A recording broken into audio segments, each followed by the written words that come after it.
This is a Neil deGrasse Tyson type video I'm going to make.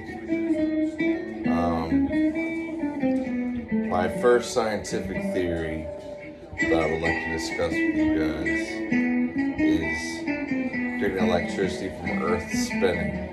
You may ask how this would be possible. See, Earth has a magnetic field that's right above the atmosphere, in the atmosphere at a certain spot near the orbit of space. If you were to take a spacecraft or a satellite and lay a copper wire down from the satellite down to the magnetic field and have a difference between the speed of the orbiting of Earth of that satellite and the spinning of Earth, you can make electricity, because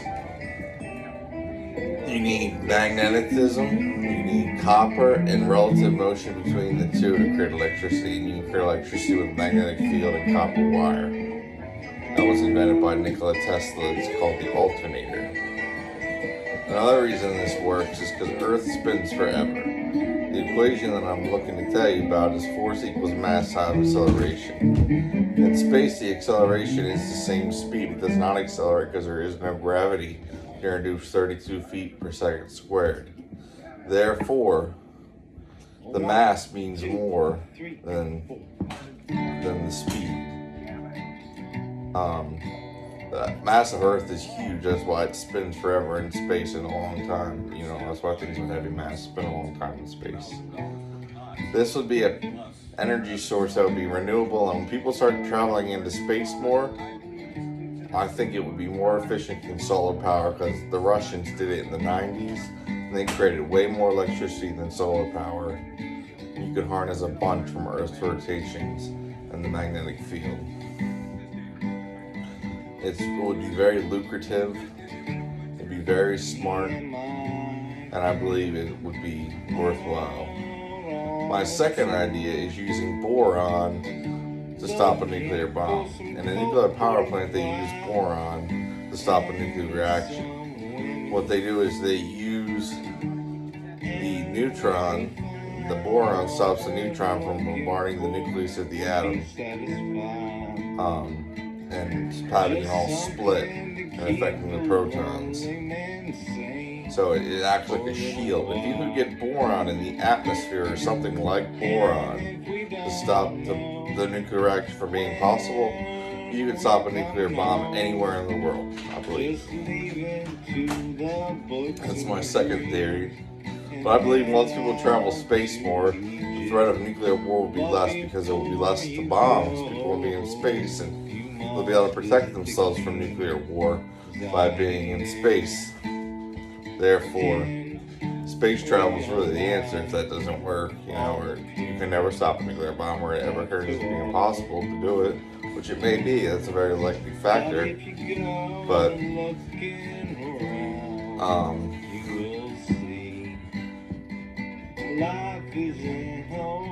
what was I going to say?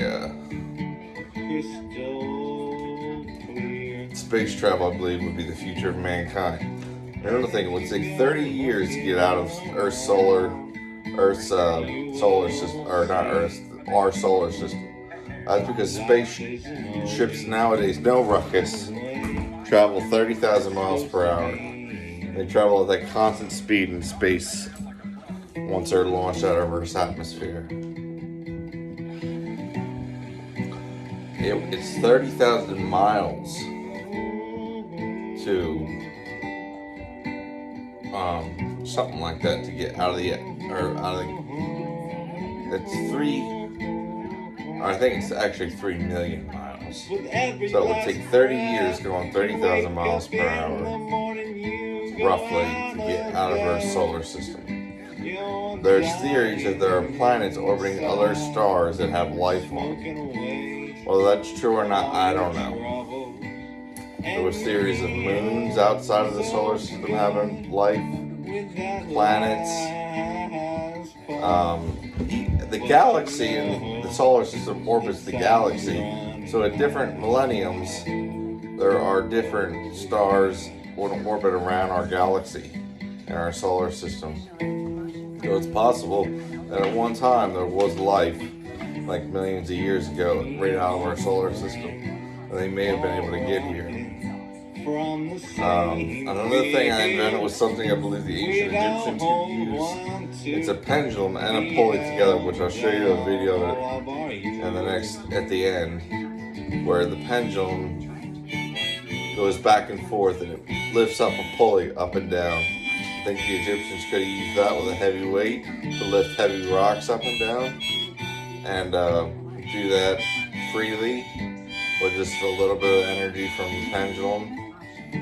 Another idea is creating electricity from ocean waves with a piston, taking up and down movement and creating it into a spin. That's something that they're working on, and I'm working on. Another idea of mine would be to create spin from you know what, never mind, forget about that one. But another idea of mine would be to I gotta think of it, hold on. Create electricity from gravity itself. You know, on different planets, I believe you'd be able to find an element that interacts with gravity differently than things on Earth, possibly. Because gravity is one of the three fundamental forces. It's a weak force. That's why the pendulum pulley will never make electricity.